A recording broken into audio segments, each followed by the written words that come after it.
nobody's right, if everybody's wrong. Young people speaking their minds are getting so much resistance from behind. Time we stop. Hey, what's that sound? Everybody look what's going down. I had never lived alone before. This was the unexpected consequence of my decision to take advantage of the University of California's intervisitation program and spend the spring quarter of my senior year at Berkeley. At that time, students of any UC campus could spend one quarter taking classes at another. I loved my time at UC Santa Cruz, but I wanted to experience Berkeley as a great university on par with the Ivy League, and the town as a nodal point for the counterculture and radical politics. I knew nobody and would live in Berkeley for only 10 weeks. Staying in the dorms was not an option. I combed the local paper for an available rental and chose something relatively cheap 2 blocks from campus. When I went to look at what had been advertised as a furnished efficiency apartment, I found an unfinished basement with a bed, a desk, a table, a small fridge, and a hot plate. I also noted that the 2 small windows below ground level provided very little light, but didn't realize that I would need to have an interior lamp on at all times. There was, of course, no bathroom. I would have to share one with the occupants of the house upstairs. I did have a private entrance, although coming into my underground lair required a bent posture to avoid hitting the pipe traversing its interior. This was far and away the worst of the few places I looked at, but the others were out of my price range, and so I took it. At least there was a narrow backyard in which I could read, and the spring days in Berkeley were warm. What I didn't take into account was that my minimalist existence only exacerbated my loneliness. I hadn't considered the consequences of being away from friends and acquaintances, hadn't realized how much my social needs were met by the casual company of housemates, classmates, and simply mates. In Berkeley, I had to fill these needs with solitary activities. There were plenty to choose from. The university provided a myriad of cultural offerings, plays, concerts, lectures, and movies. The University Art Museum had its own film annex, and I watched a week's worth of Eisenstein films there. The intellectual content of my undergraduate English classes was excellent.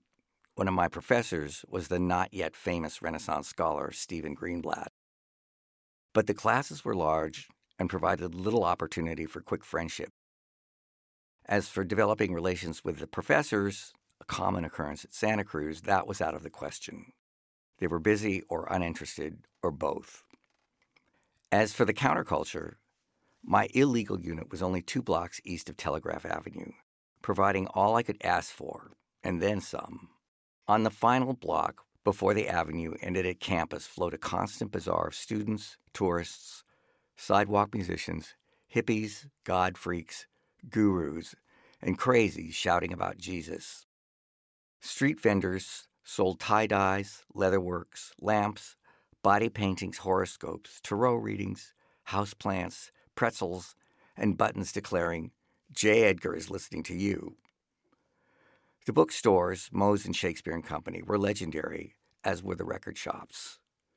The Café Med proved the best place to overhear arguments between white radicals and black power advocates, hippies debating the relative merits of the teachings of Meher Baba and Ekankar, activists planning the next protest or ranting about the latest political outrage, and ancillary nuggets of cultural insight.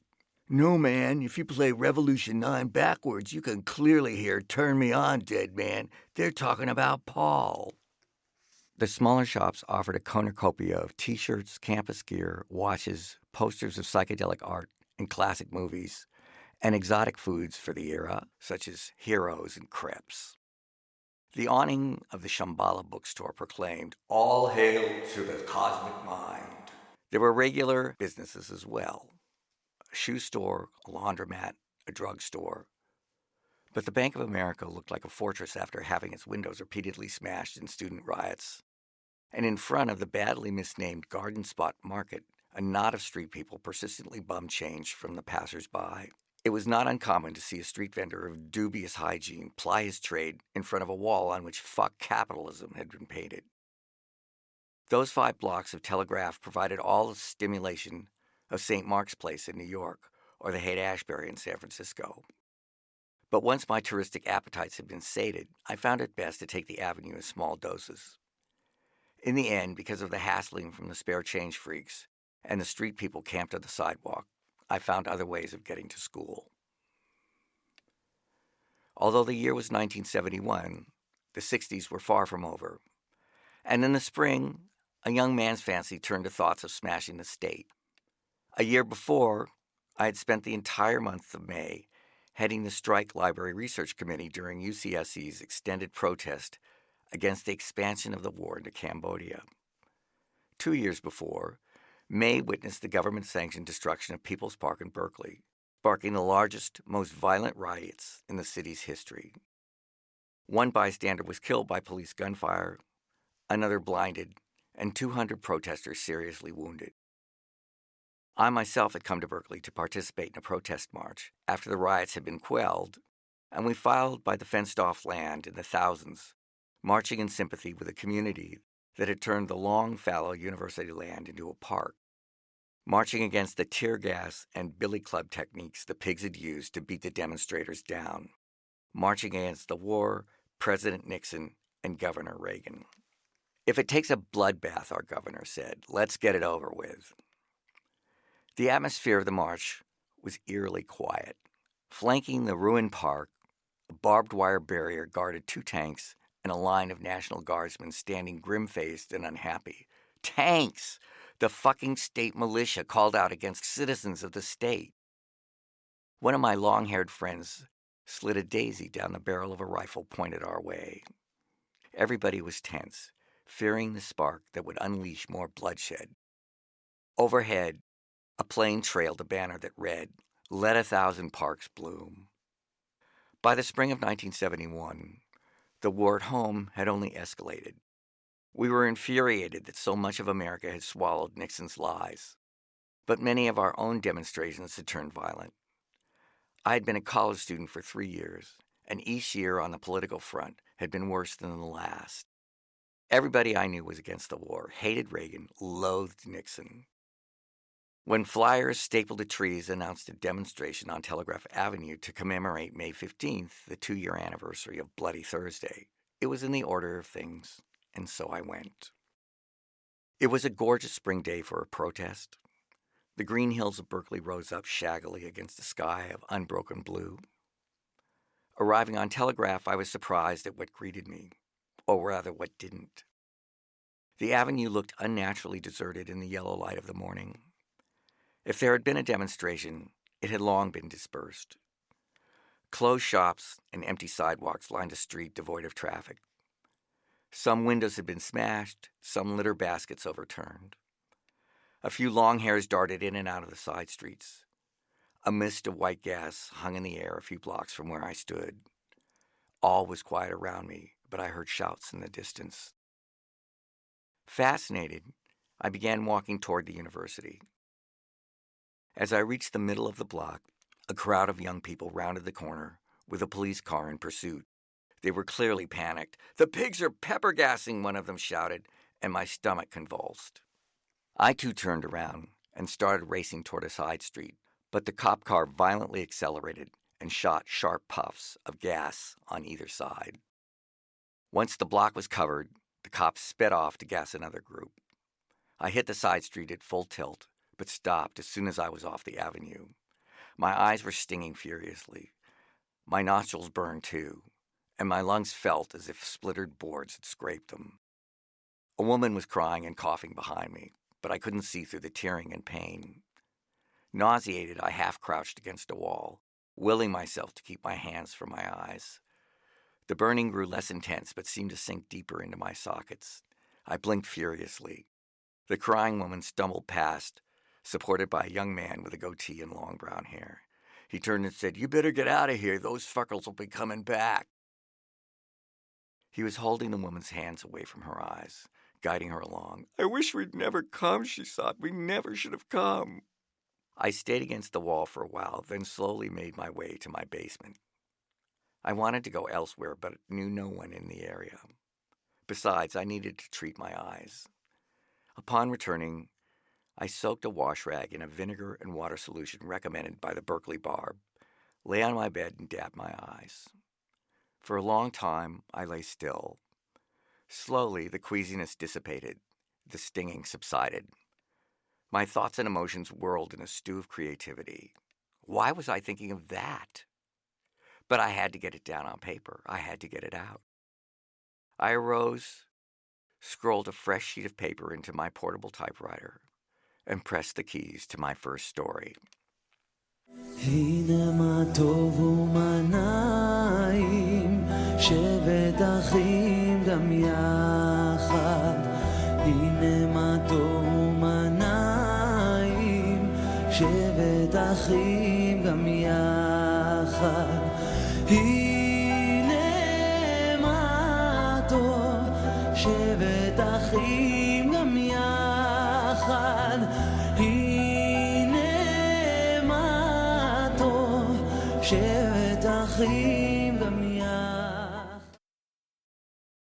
A mental snag, an irrational direction of interest, some unexplained pull, psychological, chemical, who knew? From the first, Sam had felt a shadowy sense of significance in the person of Daniel Silverstein. Only an incipient attraction, barely enough for Sam to mark his presence. He had felt similarly towards other people, now forgotten. A friendship had rarely ensued. Close communication usually jeopardized the ethereal quality, so attractive in itself, of the relationship, or almost relationship. The reality rarely matched the expectation. But there was nothing ethereal about Daniel. He moved with a heavy tread, and seemed to be everywhere in that small college community. His features were also heavy, thick and Middle European, with the nose and full lips and tightly massed black hair. You didn't need the last name to peg him as Jewish. Daniel was super Jewish. As a student leader at Hillel, he organized lectures on Jewish topics and large-scale celebrations of the high holidays. Sam guessed that he was a pre-med student from the L.A. area well before he found out that he was one of the few L.A. Jews who hadn't known of Daniel Silverstein, a tzaddik in the making, for years beforehand. It was the natural result of a whole series of avoidance patterns. His parents shunned Temple society, too inbred, his mother claimed, and were the only Jews in a neighborhood of Gentiles. Goyim, his mother called them. Sam himself had never joined a debating club, or the Young Democrats, in which the name of Daniel Silverstein would have become as familiar to him as to all the bright college-bound Jews of the Golden West. Samuel's interests were more literary, classical even. He preferred Sophocles to Jeremiah, but felt at bottom that it was the same spirit motivating both, a lacerated sense of presence. He longed for the reverence of antiquity, but among the freaks and fads of California, that yearning had turned inward, promoting both an elitist embrace of high culture and a sarcastic deprecation of all the things his upbringing prevented him from believing. This last paragraph was, in all frankness, bullshit. I was not the tormented truth seeker I had made my literary persona out to be. I was as confused as any sheltered young man might be living away from home for the first time. I had passed through my share of adolescent doubts and miseries, but I was not spiritually precocious. No Teufelsdruck or Isaiah and a world without God. God was sometimes invoked as an implausible hypothesis in our jejune discussions of the meaning of life. I had roomed one chaotic quarter with a disturbed young man who spent his time trying to convince other people that he was God. But for the most part, my college peers concerned themselves with the social and political challenges of the 60s, racism, the war, and the nurturing of Consciousness 3. During my freshman year alone, we shocked the regents of the University of California with noisy demonstrations when they held their annual meeting on our campus, occupied the administration building in a sympathy protest against the destruction of People's Park, forced our on-campus dining halls to boycott grapes as the United Farm Workers had instructed, organized fasts to send money to Biafra, agitated for a black school on campus to be named Malcolm X College, and participated wholeheartedly in a campaign to stop a housing development planned for the coastline just north of city limits. And in between all this, we found time to protest against the dorm rules for intervisitation between the sexes, the tattered remnants of in loco parentis, and flout the ban on pets and alcohol. It wasn't all politics. Timothy Leary came to campus and preached the gospel of psychedelia to free our minds. Disciples of the Maharishi Mahesh Yogi promised bliss through breathing techniques. The campus ministers sported peace signs around their necks, and Jesus freaks made their maiden appearance on downtown's Pacific Avenue. One of the first women I was attracted to was a follower of Mayor Baba, a self-proclaimed avatar of God who had kept a vow of silence for over 40 years. When he died that January, she dropped out of school and went to India. Then there were the dabblings in magic and Satanism that appealed to the more spaced-out elements of the subculture. One stone night, 4 of us sat in a dorm room, lit only by a candle, concentrating on a coin to levitate it into the air. And the Ouija board never failed to discomfort us with its oracular pronouncements. So the activities of Daniel, whose last name was not Silverstein, while highlighting him as a Jew, took place in a kaleidoscopic round of social and political commitments. I was drawn to Daniel because he was an attractive guy, committed, quick-witted, humorous, but the Judaism he promoted was of no interest to me. In our small college community, the opening year of Merrill College, we were bound to meet sooner or later, and it turned out to be sooner, the end of my first quarter. Daniel had come into the college as a junior, 2 years ahead of me. The last days of the quarter were always a time of serious partying. The pressure was off after the final exams. 3 weeks of freedom stretched deliciously ahead. Dorm living was frenetic in general. 200 young adults crammed into one building, so the parties sometimes got wild. There might have been regulations about drinking liquor on campus, but I don't remember a case of enforcement. Open up the window, let some air into this room. I think I'm almost choking from the smell of stale perfume. And that cigarette you're smoking, I'll scare me half to death. Open up the window, sucker, let me catch my breath. Mama told me not to come. Mama told me not to come. That ain't the way to have fun, son. That ain't the way to have fun. She said, oh, yeah.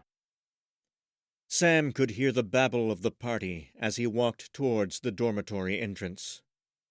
He looked up to see bulked-out shadows on the top-floor balcony, and a stereo blasted out into the night. Please allow me to introduce myself. I'm a man of wealth and taste. He passed the entrance column where Mao Tse-tung House had been spray-painted above the brass letters spelling out the name of Copernicus, stepped into an elevator smelling of carpet rot and laundry soap, and pushed the button for the 4th floor. The party was being hosted by the Headland Heights, as the inhabitants of the top floor called it. Daniel was their resident assistant, acting as a nominal shepherd for the administration, and he quickly developed an affectionate, teasing relationship with his students. They had blasted his room one night with a recording of a train screeching its way through a tunnel while he was in bed with a girlfriend, and he came back from Thanksgiving to find his room buried in 2 feet of styrofoam packing material. One joke he did not appreciate was a wall painting of Superman bounding into the air with skullcap, prayer shawl, and elongated nose. That he had made them paint over. They apologized, and the incident was relegated to the past. When the elevator doors groaned open, Sam stepped into a lounge that couldn't decide whether it was a passageway or a public area. To create more space, all furniture had been moved out except for a long table, sticky with wine and plastic cups, and a homely brown television resting on 2 clay feet. The feet had been fashioned as a stand by the same student who had painted the Jewish Superman. One of the walls featured a black-line reproduction of an Aubrey Beardsley lady. On the opposite wall were taped a red and black poster of Che Guevara and one of the rock group Santana. On the final portion of the wall, just left of the television set, a quotation from Eugene V. Debs had been lettered. "While there is a lower class, I am in it. While there is a criminal element, I am of it. While there is one soul in jail, I am not free." The third wall, across from the elevator, was of plate glass. A sliding door led out into the narrow balcony. The lounge was dark and filled with people. The party spilled along the hall and into the various rooms where students talked, passed joints, and lay sprawled out on the floor. A small knot of people danced to the Rolling Stones, illuminated only by the glare of the muted television that nobody was watching. Sam caught glimpses of black and white GIs making their way across a pitted, overexposed field. Occasional puffs of smoke appeared behind them. A modish young newsman appeared for a minute, followed by an ad for plastic sandwich wrap. Sam made his way through the dancers, found a half-empty wine cup on the sticky table, and began to wind towards the bathroom in order to wash it out. As he passed one of the open doors, he saw Daniel Silverstein sitting on a mattress, gesticulating to a few of the campus radicals reclining against the opposite wall. Wine cups stood about the room. Sam resolved to join the discussion after pouring himself a drink. He entered the bathroom to find a young man crumpled against one of the toilet bowls. "Need some help?" Sam inquired. The boy shook his head. There was a peace symbol sewn onto the back pocket of his jeans. "Tequila," he explained weakly. "With wine?" "Uh-huh." Dumb, Sam thought. Aloud, he said, "Well, I hope you get over it soon, brother." He turned to the sink and began washing his cup. The bathroom was large, institutional, white and sterile. Above the row of mirrors, someone had scrawled, "God is love," and below that, in another hand, "God is come." Behind him, Sam heard the sound of retching. I find my authorial heavy hand embarrassing. A television set on feet of clay? And I've struggled whether or not to excise the more sophomoric passages. God knows the story received its share of critiques. "I find your dogged, serious style inefficient and distracting," one of my writing instructors penned. I had no idea what he was talking about. Was it even a story, or was it therapy? The events it described had occurred some 2 years before its composition, and its composition was not a considered work of art. As a considered work of art, I'd have to throw the whole thing out. But the events revivified as I wrote them down. The conversations somewhat touched up but essentially reported in their context. I see it now as a chronicle. I have spared you the original title and requisite epigraph, Luke 13:34, that denotes serious literature. I won't say I haven't smoothed the sentence here and there, but warts and all, Havarim, it has some value.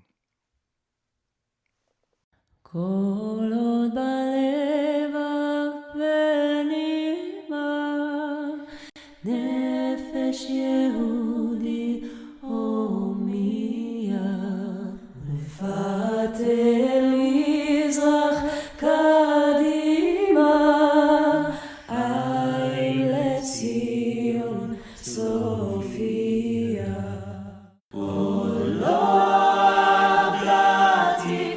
תקוותנו התקווה בשנות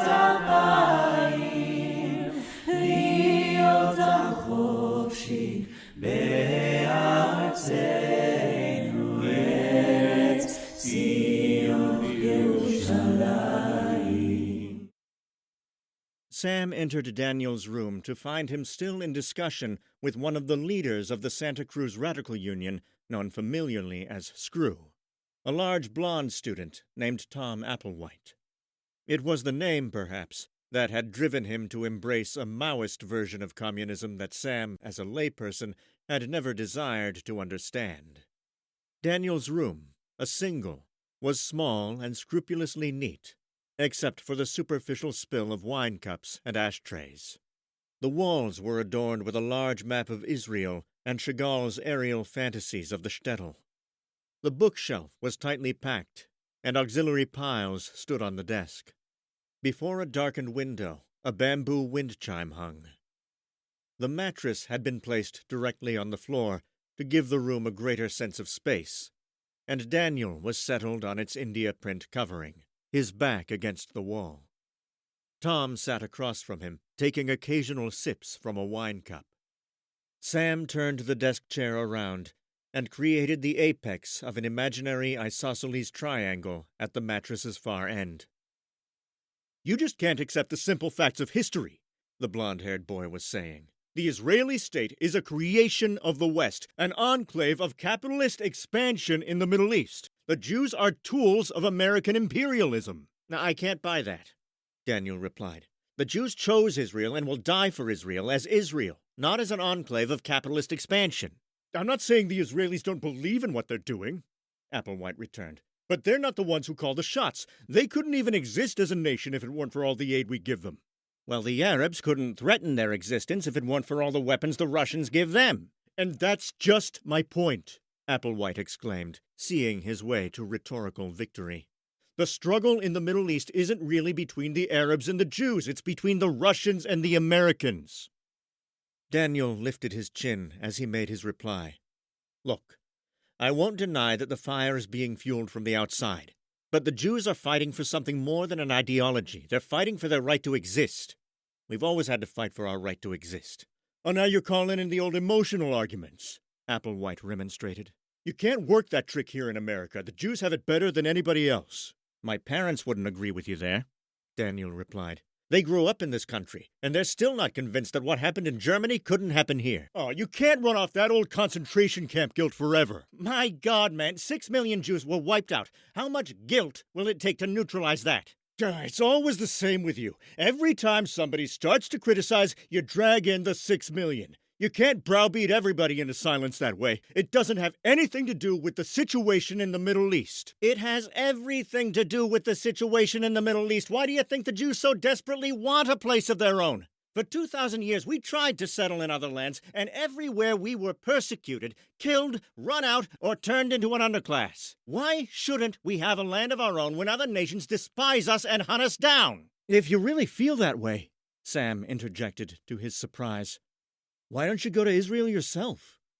I'm Jewish too, but that doesn't mean I support Israel and everything she does. The radicals have a point. Israel has displaced thousands of Palestinians. Israel is a militaristic state. Israel has expanded consistently since its creation in 1948. Daniel, who had been arguing exclusively with Applewhite, looked at Sam in surprise, then shifted his position to include the boy in the discussion. "First," he said, "all the Arabs who left Israel in 1948 did so of their own accord, and those who did stay have a higher standard of living than the Arabs in the surrounding countries. Secondly, Israel is a militaristic society because it has to be." "Bullshit," Applewhite muttered. "When your enemies have sworn to drive you into the sea, you have no choice but to be prepared.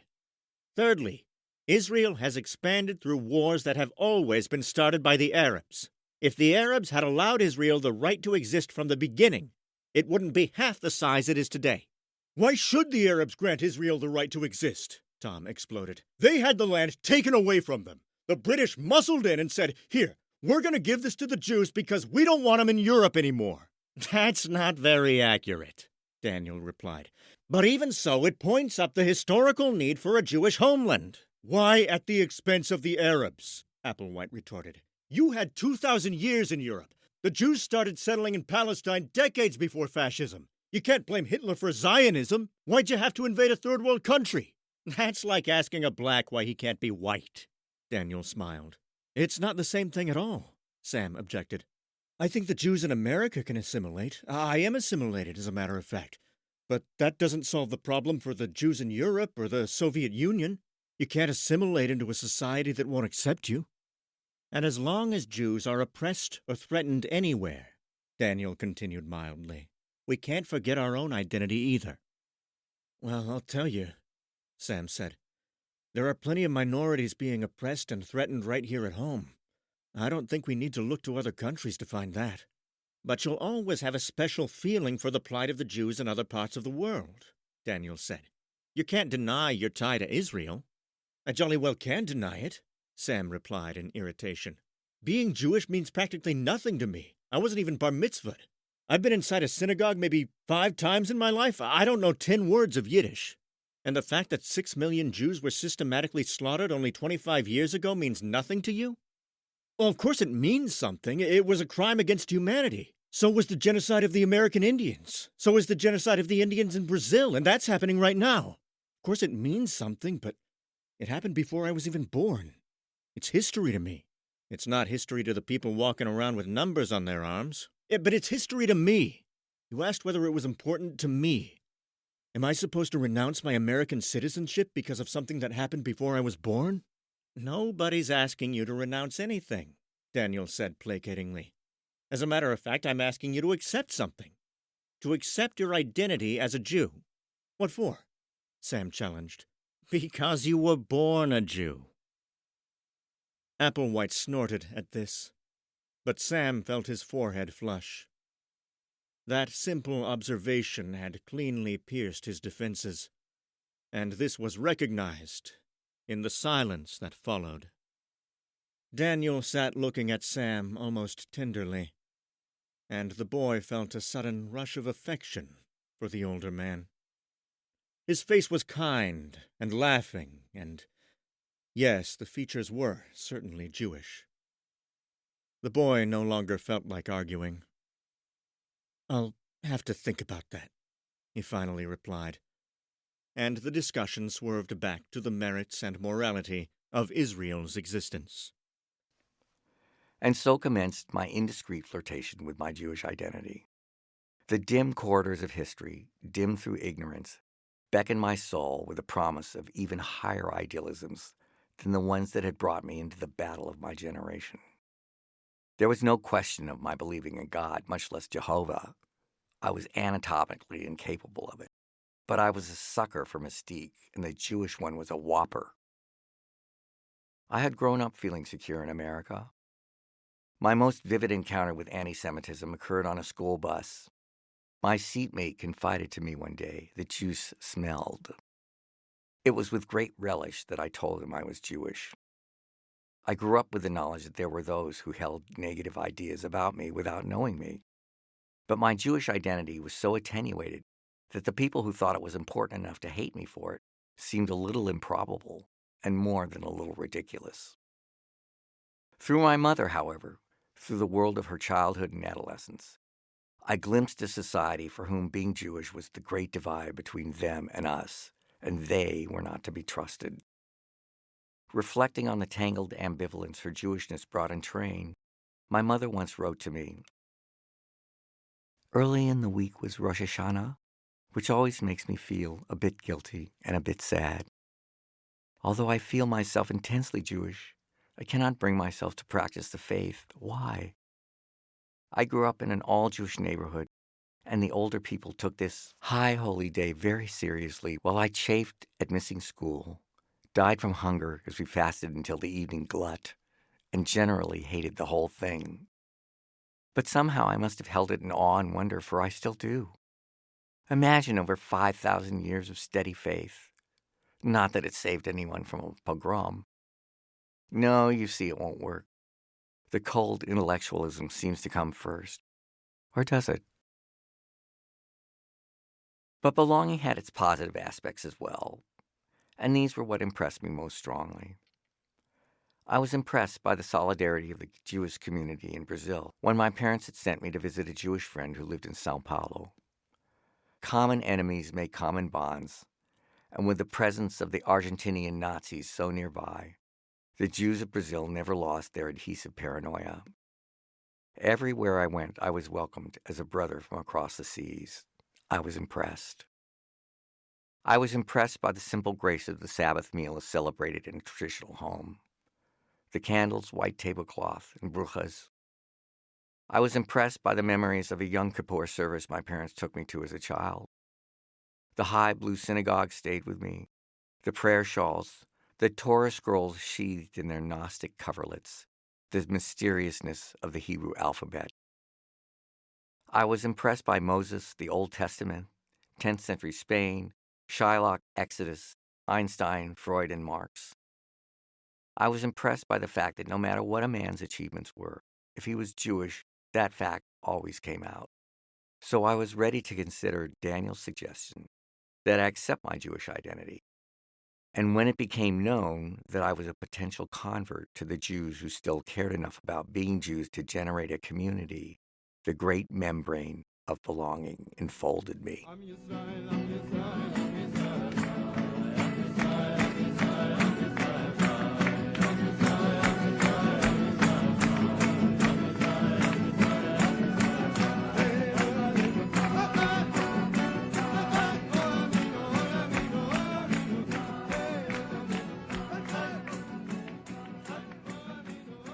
If he had come to scoff at the performance of Shlomo Carlebach, the singing rabbi, Sam had certainly stayed to pray. The fat Hasid had an appetite for physical contact, especially with the girls. But when he took up his guitar and began to play, his eyes glowed with zealous fire.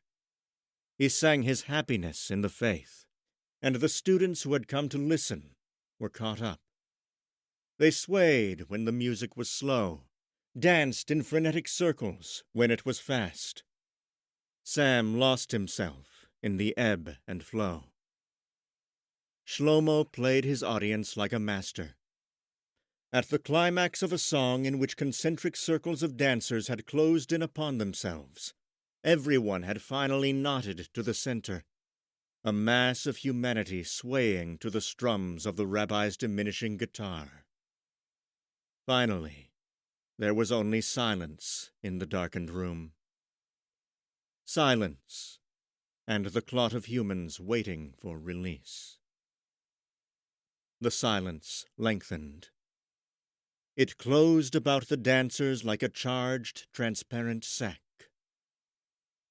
Finally, it was pierced by a song, unaccompanied and tremulous. The song was of black origin. The tentative voice belonged to Sam. Someone's crying, Lord, kumbaya. Have you been smoking pot? God damn it, Mother, how can you even ask me that? What else am I supposed to think when you spring this on me so suddenly? You could take me seriously. Mrs. Horn stared at her son. The disbelief in her blue eyes gave way to the first glimmerings of apprehension. Why in God's name do you want to go to Israel? Precisely in God's name, Sam thought to himself, but resisted the trouble that giving in to the wordplay would stir up. He shifted on his stool. He couldn't see how he could give his reasons without opening himself up to his mother's ridicule. The big family tabby jumped on the counter by which Sam was sitting, and the boy took him into his lap. I have a friend up at school, he said. He's organizing a trip through the university to study the living conditions on a kibbutz. Is he Jewish? Sam scratched the cat's backside and sent it ecstatically arching in the air. He could not control the irritation his mother's question aroused. His last name is Silverstein, he said. You tell me. A short silence followed.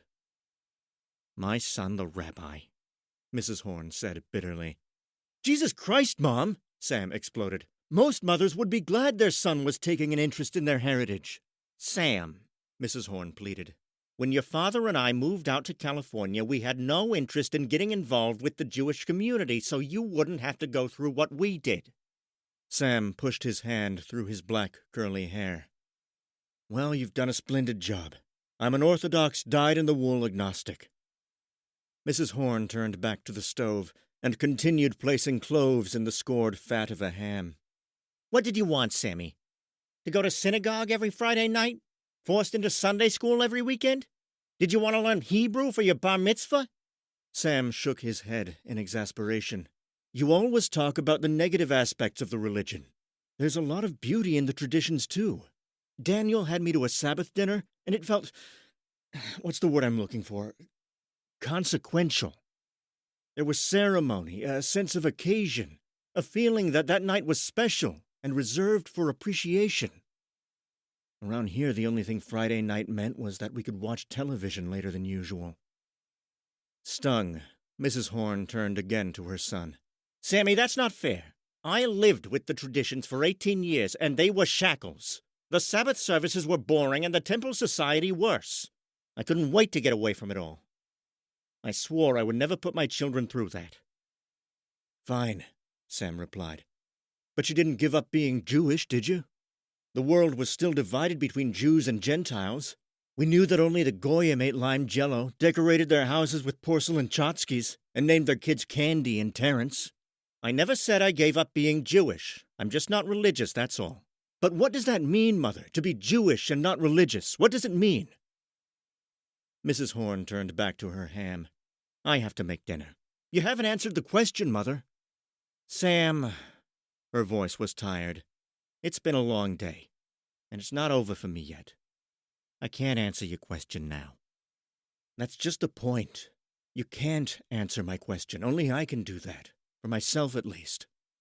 And that's why I want to go to Israel. To find out the answer, to find out what it means to me, or what it might mean to me. Or maybe it won't mean anything at all, but I've got to find out for myself. Can't you see that? Your answers can't be my answers. I've got to find out for myself. The classic cry of the younger generation. But it was a different place to find the gap. Most of my peers had rejected the religion of their fathers, whereas I was trying to rediscover mine. I don't think, however, that my search was so out of accord with the times. A tremendous idealism filled the air, and all of us, it seemed, wanted to bring about a purification of existing conditions. The movement expressed itself in predominantly political forms, but the impulse shared some religious motivation. Most organized churches were doctrinally unable to tap into the wellspring of emotion that surged in such turbulence, but there were enough gurus and rock stars to act out our fantasies and formulate our creed. And in the end, the love you take is equal to the love you make.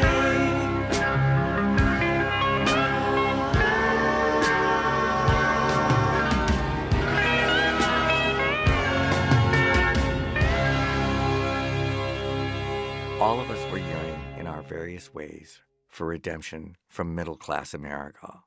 My path led me to Israel. עם ישראל חי, אם לא נשכח תמיד להיות מאוחדים. עם ישראל חי,